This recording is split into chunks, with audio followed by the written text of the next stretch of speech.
તો થોડો attitude, ego ઓછો રાખવાનો કે મને ફાવે, મને ગમે એ પ્રમાણે હું કામ કરું, મને ફાવે, મને ગમે એ પ્રમાણે હું રહું. 21મી સદીમાં શક્ય જ નથી. એડજસ્ટમેન્ટ્સ, કોમ્પ્રોમાઇઝ રાખવું જ પડશે, તો જ ચાલશે, નહીં તો નહીં જ ચાલે.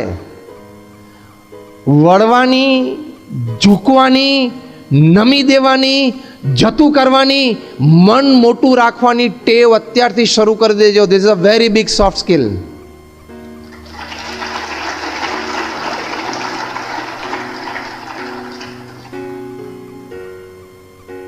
અમારા ગુરુ યોગીજી મહારાજ એક સરસ વાત કરતા. જ્યારે પૂર આવે ને ત્યારે મોટા મોટા ઝાડ છે ને મૂળિયામાંથી ઉખડી જાય, અને નારી પેલી ઘાસની દ્રો હોય ને એ પૂરનું પાણી એની ઉપર આવે ને એટલે નમી જાય, પાણી ઉપરથી ફરી વળે, પાછું ઓસરી જાય એટલે પાછી બેઠી થઈ જાય. એના રૂટ્સ બહુ ડીપ નથી, પણ એ પૂર ખમી જાય છે અને 100 વર્ષ જૂના ઝાડ, 20 ફૂટ ઊંડા મૂળ એ ઉખડી જાય છે. એનું કારણ શું? કે અડગ રહે છે અને આ દ્રો છે, ઘાસ છે, નમી જાય છે. એટલે નમતા અને ઝૂકતા શીખજો, નહીં તો સારી સારી જોબ હાથમાંથી જતી રહેશે, સારા સારા પોર્ટફોલિયોઝ હાથમાંથી જતા રહેશે, એક્ઝામ્સ ટુ એક્સિલન્સ સુધી નહીં પહોંચાય, સારી સારી ઓપોર્ચ્યુનિટીઝ હાથમાંથી જતી રહેશે. હું એમ નથી કહેતો કે તમે યસમેન થઈ જાઓ, તમારો એક સ્ટેન્ડ હોય, તમારો એક એટીટ્યુડ હોય, એની ના નથી. પણ જ્યારે તમે એવો સંજોગ જુઓ, એવી પરિસ્થિતિ જુઓ, એવો એક માહોલ જુઓ, ત્યારે કદાચ પોતાનો અભિપ્રાય મૂકી દઈને go with the people, go with the sway, go with the tide, go with the group, એ બહુ મોટી સોફ્ટ સ્કિલ છે. એટલે સર્કમસ્ટેન્સીસ એન્ડ સિચ્યુએશન્સને અનુકૂળ થઈ જવાનું, મગજમાંથી કાઢી જ નાખવાનું કે આ મને ફાવે કે ન ફાવે. બધું મને ફાવે જ. મને પીઝા ફાવે, એ તો જો કે ફાવે જ છે, અને રોટલો પણ ફાવે, રોટલી પણ ફાવે, ભાખરી પણ ફાવે, બધું ફાવે. આ મેં તમને સામાન્ય દ્રષ્ટાંતથી કીધું. એની પછી શું સમજવાનું? મને કડક બોસ પણ ફાવે, ઢીલો બોસ પણ ફાવે, સ્ટ્રિક્ટ બોસ પણ ફાવે, અને રેડિયાળ બોસ હોય એ ફાવે. એની જોડે રમત રમતા આવડી જવી જોઈએ. ઇન્ડિયન ક્રિકેટ ટીમ અત્યારે વર્લ્ડ કપ રમવા માટે ત્યાં ગઈ છે, ને કોઈ બેટ્સમેન એમ કે હું સ્પિન બોલિંગ, બોલ ધીમા ધીમા પડતા ને તો રમી શકું, પણ પેસ નહીં રમી શકું. એ તો you have to be flexible, બધું જ આવડવું જોઈએ. પેલો 19 વર્ષનો પાકિસ્તાનનો સ્પીડસ્ટર છે, આ વખતે ટીમમાં છે. He is bowling at 150 kilometres per hour. 100 માઇલની ઝડપે બોલ નાખે છે. 19 જ વર્ષનો છોકરો છે. If he goes then is going to create havoc world કપમાં. જો એ ચાલી ગયો, એની લાઇન એન્ડ લેન્થ ચાલી ગઈ, તો very difficult for top order batsman of any country. અમે તમને એટલા માટે વાત કરી કે જીવનમાં બધી સિચ્યુએશન આવશે, બધી પરિસ્થિતિ આવશે. You have to be flexible like water. You have to be multi talented, multi soft skill possessions with you, કે you will adjust and compromise with things, circumstances and people. પ્રમુખ સ્વામી મહારાજ એક વખત સાહજિક બોલેલા કે મને બધી વ્યક્તિ સાથે, બધે ઠેકાણે, બધે ફાવે. આ એક સૂત્ર લઈને ઘરે જજો. This will create excellence after your exams.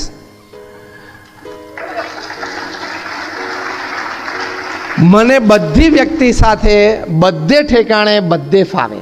એનું મતલબ નથી કે બધી વ્યક્તિને આપણા ક્લોઝ ફ્રેન્ડ્સ બનાવી લેવાના છે, પણ જ્યારે જેની સાથે કામ કરવાનો અવકાશ આવી ગયો, યુ ગોટ માય પોઈન્ટ, જ્યારે જેની સાથે કંઈ કામ કરવાની એક વાત આવી ગઈ, તો એને એડજસ્ટ થઈને એકવાર કામ પૂરું કરી નાખવાનું, એ સ્કિલ. પ્રમુખ સ્વામી મહારાજ ન્યુયોર્કમાં હતા, નાની રૂમ હતી ને કોઈ કહ્યું કે આ રૂમ બહુ નાની છે. પ્રમુખ સ્વામી મહારાજ કે નાની રૂમ હોય તો બહુ સારું, પાવર ઓછો બળે. એક જ અઠવાડિયા પછી ટોરન્ટો હતા, room was spacious. Somebody said કે સ્વામી આ spacious room, this is good, spacious room જોઈએ. સ્વામી કે આ સ્પેશિયસ રૂમ હોય તો સારી, વધારે લોકો બેસી શકે. Attitude. Small room is also good, a spacious room is also good. It depends upon your mindset. It depends upon your mindset. circumstances, situations, I tell you, even climates and scores of natures of people won't touch you if you decide to have the attitude of adjustments, acceptance and compromise. તો આ soft skill શીખજો. ત્રીજી એક મોટી વાત છે skills પછી, your very much clarity in your thought process, clarity in your execution of thoughts and clarity in achieving the final result. આ ત્રણેય વસ્તુ માટે ક્લેરિટી લાઈફમાં રાખજો. દ્વિધા થવાની, આ કરિયર ચૂઝ કરું કે આ કરું, એ દ્વિધા થાય. અને દ્વિધા થાય સારું, થોડી માઇન્ડને કસરત થાય ને. You got my point? Pros and cons તમે વિચારો ને કે આમ કરું તો આમ થાય, આમ કરું તો આમ થાય, થાય ના થાય, એવું વિચારવા માટે દ્વિધા ઊભી થાય સારું છે. Doubts and trying to clear the doubts with the exercise of your mind, putting all your resources behind it is the biggest mind developer. બહુ મોટી એક્સરસાઇઝ છે, એટલે થવા દેવાની. એટલે મૂંઝવણ થાય તો સારું છે, મજા આવે. ગભરામણ થાય ને તો સારું છે, is a good teacher. Confusions ઊભા થાય સારું છે, ઇટ્સ અ ગુડ ટીચર. આ બધું તમને એક્સિલન્સ તરફ લઈ જશે. Exam to excellence is not a cakewalk. હા, તમને એમ કે મારી પાસે 3 ડિગ્રી છે ને હું ફ્લાઇંગ કલર્સથી પાસ આવ્યો ને મને ગોલ્ડ મેડલ 6 સબ્જેક્ટમાં મળેલો છે ને, that does not guarantee a good job. Even if you get a good job with this, it does not guarantee a good tenure. હા, એની માટે આ તંત્ર પાછું એક જુદું છે. હસતા હસતા એક ક્લાસ 3 કર્મચારીએ મને કહેલું કે સ્વામી હું 35 વર્ષથી અહીંયા ઓફિસમાં છું એઝ અ ક્લર્ક, અને તમને હસતા હસતા એક વાત કરું કે મેં લગભગ 10 સીઈઓને આ ઓફિસમાંથી કામ કરતાને જતા જોયા છે. મેં કહું 10 સીઈઓ બદલાણા પણ તું એનો એ? તો કે યસ. તું શું ભણેલો છું? તો કે હું તો સ્વામી 12મું પાસ છું. હું 10 સીઈઓ સાથે તે ક્લેરિકલ વર્ક બધું કર્યું? તો કે હા. મેં કહ્યું એ તારી સફળતાનું રહસ્ય શું? તેણે મને બહુ એક સરસ જવાબ આપ્યો. એ કે નવા સાહેબ આવે ને એટલે પહેલા 5 દિવસમાં સાહેબને માપી લેવાના. લે, નવા સાહેબ આવે એટલે પહેલા 5 દિવસમાં સાહેબને માપી લેવાના કે આમને શું ફાવે છે, શું નથી ફાવતું, શું ગમે છે, શું નથી ગમતું, એમના ટાઈમિંગ શું છે, ઉઠક બેઠક આવવા જવાના, કેવા લોકોને મળવા ઈચ્છે છે, કેવા લોકો ગમે છે, કેવા કામ એમને ગમે છે, કયા ટાઈમે સાહેબને આપણે વાત કરાય, કયા ટાઈમે ન કરાય, એવું પહેલા 5 દિવસમાં મારા 10-15 ક્રાઇટેરિયા છે. બોલો, આ એક્સિલન્સ. બીજું શું? 10 સીઈઓ સાથે 35 વર્ષ એક જ ઓફિસમાં ક્લેરિકલ વર્કમાં સક્સેસ જવું, ક્યારનો ફાયર થઈ જાય ખબર છે કે 5 દિવસમાં. પછી હસતા હસતા કીધું સાહેબનું પાણી બધી રીતે હું માપી લઉં, પછી સાહેબને ગમે એ પ્રમાણે જ આપણે એડજસ્ટ થઈ જઈએ. મેં મને એક નાનું દ્રષ્ટાંત આપતો, પ્રેક્ટિકલ એક નાનું દ્રષ્ટાંત આપતો. તો કે અત્યારે જે સાહેબ છે ને એ ઓફિસમાં બેસે ને એટલે તરત એમને ચાની આદત છે. એમને મને 2 વખત આવું કહ્યું, હું સમજી ગયો કે સાહેબ આવે એટલે તરત ચા આપવાની. અને જૂના સાહેબ હતા ને એ ઓફિસમાં આવીને પહેલાં 1 કલાક અગત્યના કામ પતાવે ને પછી ચા માંગતા. તો જ્યારે ચા માંગે ત્યારે આપણે ચા આપીએ.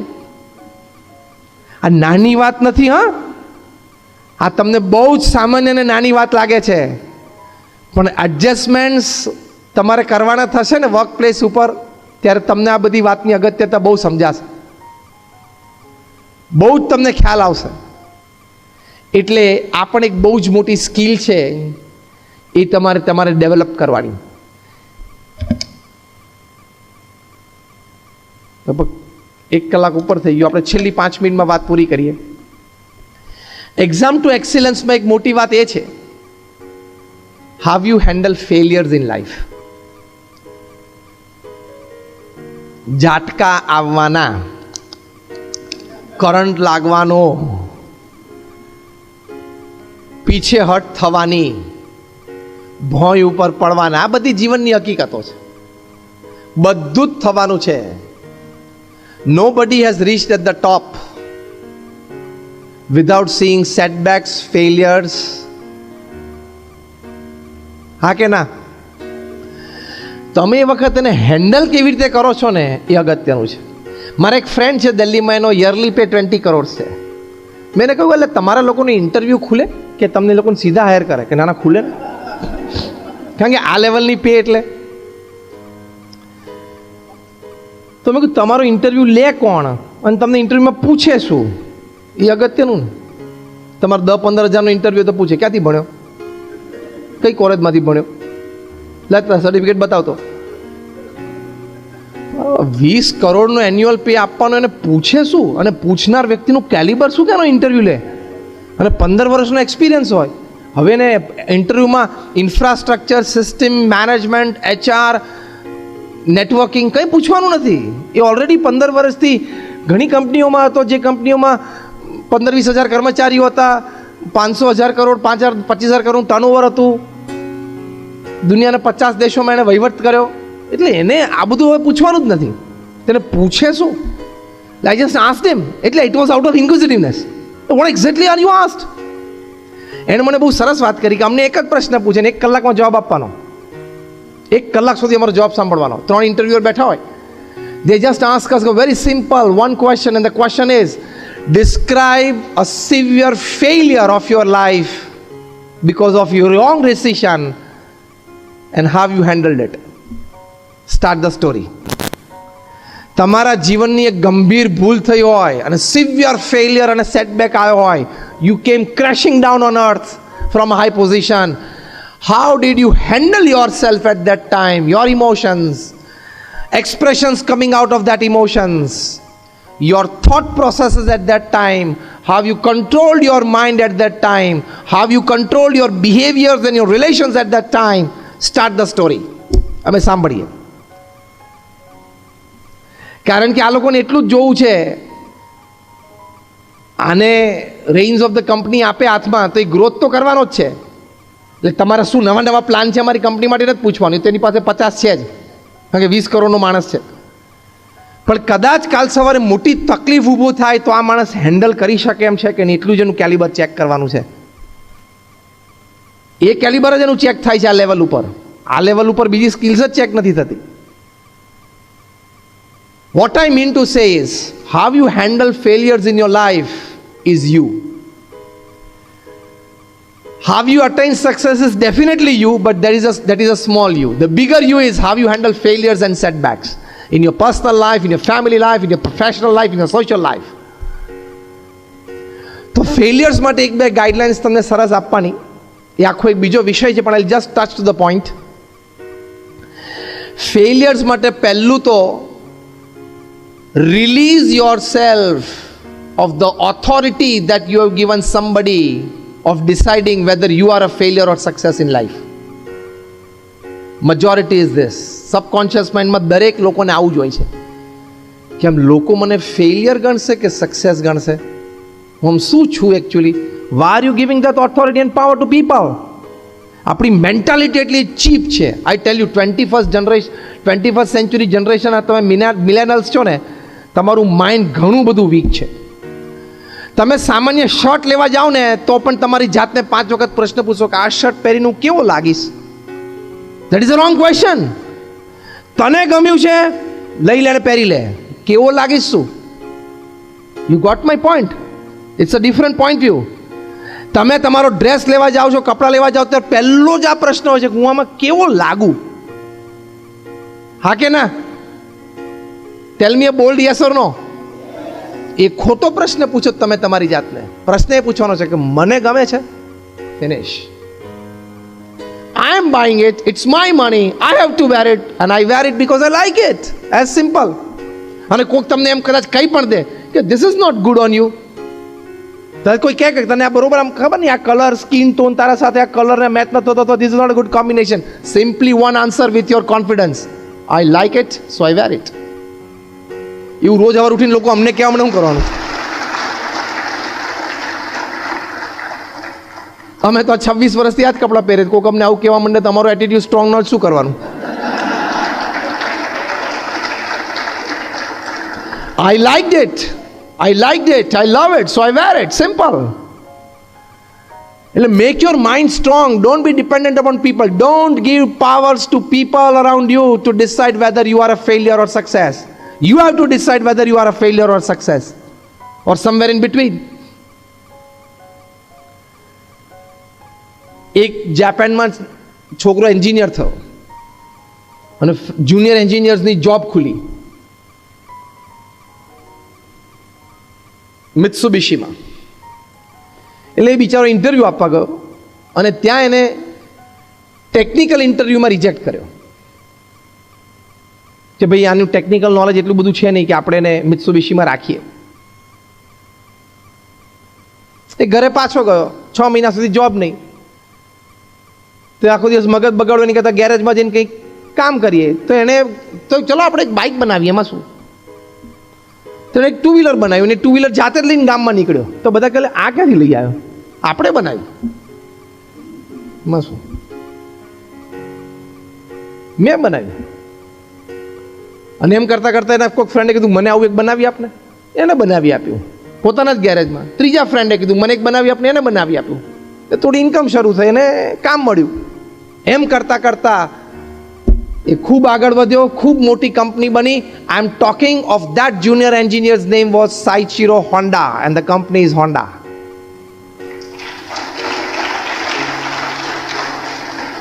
સાઇચિરો હોન્ડાને મિત્સુબિશીએ રિજેક્ટ કરેલા હતા કે doesn't have the technical knowledge to work in Mitsubishi. તેના ટેકનિકલ નોલેજથી એને 10 મિત્સુબિશી ખરીદી લે ને એવી કંપની ઊભી કરી દઈ આજે. એટલે ડોન્ટ અલાઉ પીપલ ટુ જજ you. Okay, couple of opinions લઈ લેવાના. ક્લોઝ ફ્રેન્ડ્સ કે તમને લાગે કે આ માણસ ઓપિનિયન બરોબર, કપલ ઓફ ઓપિનિયન્સ લઈ લેવાના.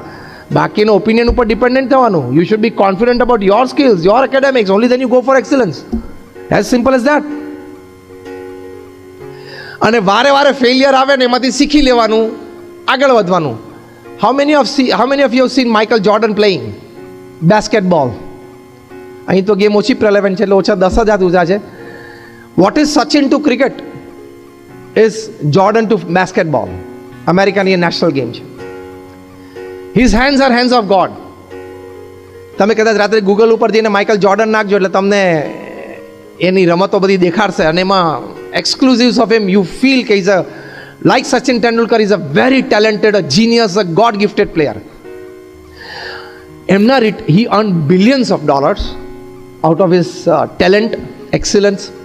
એમના રિટાયરમેન્ટ વખતે એમને ઇન્ટરવ્યુમાં પૂછ્યું કે what is the secret of your such a huge success. એમણે બહુ સરસ જવાબ આપ્યો. I like that line very much. એમણે કહ્યું કે I failed 9,000 attempts at the basket. Not in practice matches, in real matches. I have failed 9,000 attempts at the basket. I have lost 300 critical games. Critical એટલે જો એ game એ જીત્યા હોત તો એ ટુર્નામેન્ટમાં આગળ જાય, અને હારી ગયા એટલે ટુર્નામેન્ટની બહાર નીકળી ગઈ એની team. So I have failed to take my team forward in the tournament, losing more than 300 critical games in my life. ત્રીજું વાક્ય બોલ્યા કે on 26 occasions when I was entrusted by my team to go for the final shot, I have failed. કારણ કે એ shot જો બાસ્કેટમાં જાય તો એની team જીતી જાય, ટુર્નામેન્ટ, મેચ નહીં. અને એ સ્કોર ના થાય તો એની ટીમ હારી જાય. On 26 such occasions when I was entrusted for the final winning shot, I have missed, I have failed. આ કેવા 3 વાક્ય છે બોલો? I have missed 900 shots at the basket. I have lost 300 critical games. I have, when I was entrusted, lost 26 games. I have lost, and I have lost many times. I have failed, and I have failed many times. I have failed again, I have failed again, and again I have failed, and so I have succeeded.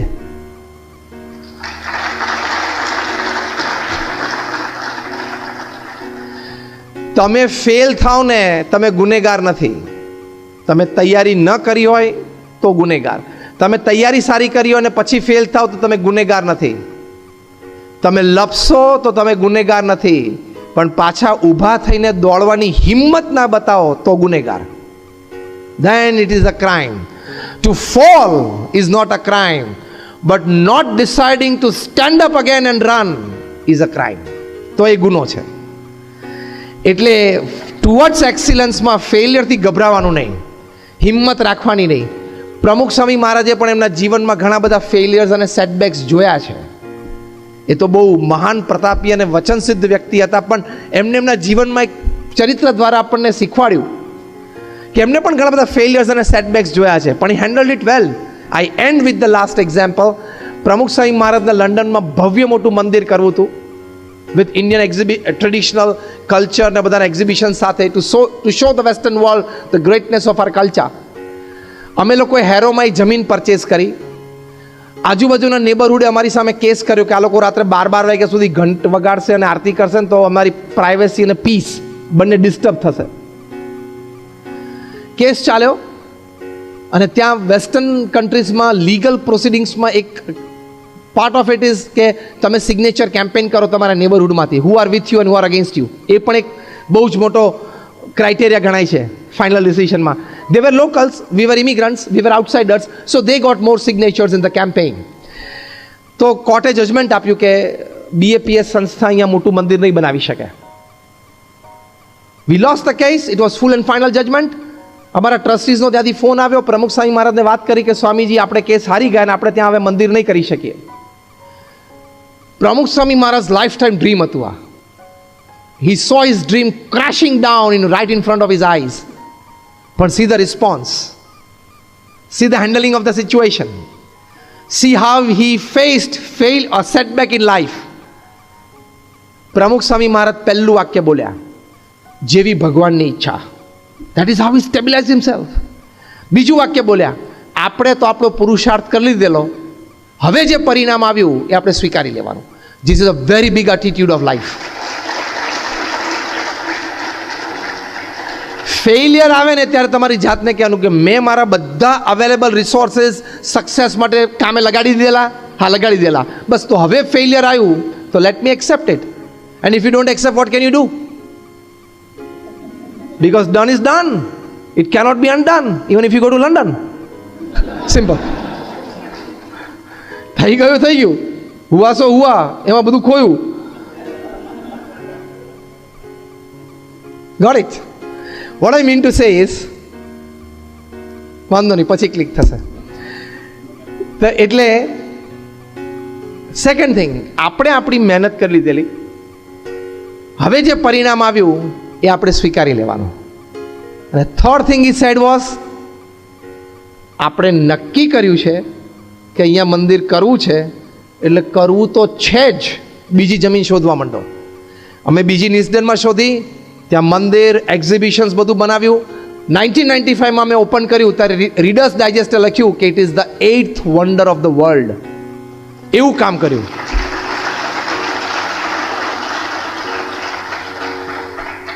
એટલે exams two એક્સિલન્સમાં છેલ્લા 3 વાક્ય યાદ રાખજો. Whatever happens, first accept it. Okay, જેવી ભગવાનની ઈચ્છા. Second, check yourself, did I put all my resources at work? Then I accept it. And third, I have decided to do it. I will do it, come what may. Come what may is the biggest attitude of life. ચોખ્ખી દેશી ભાષામાં શું?